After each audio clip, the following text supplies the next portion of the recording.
Hello everyone, ఈరోజు chicken fry recipe చూసేద్దాము. మసాలా కావాల్సిన ఇంగ్రీడియంట్స్ అంతా నేను డిస్క్రిప్షన్లో పెడతాను. వీటిని ఫస్ట్ ఫైన్ పౌడర్ చేసుకోవాలి. ఇప్పుడు ఒక కడాయి తీసుకొని 1/2 kg చికెన్, ఒక 2 ఆనియన్స్, 1 టమాటో అండ్ అల్లం వెల్లుల్లి పేస్ట్ కొంచెం వేసి వాటర్ ఇంకిపోయేంత వరకు కుక్ చేసుకోవాలి.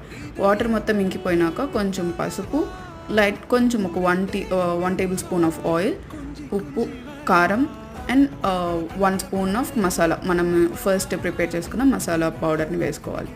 ఇప్పుడు 1 కప్ ఆఫ్ వాటర్ వేసుకొని మీడియం ఫ్లేమ్లో కుక్ చేసుకోవాలి. మూత అయితే అస్సలు వేయకండి, మూత వేయకుండా కుక్ చేసుకోండి. కొంచెం కన్సిస్టెన్సీ వచ్చేంత వరకు కుక్ చేసుకోవాలి. ఇప్పుడు కొంచెం పుదీనా and handful of coriander leaves ఇవి వేసుకొని బాయిల్ చేసుకోండి.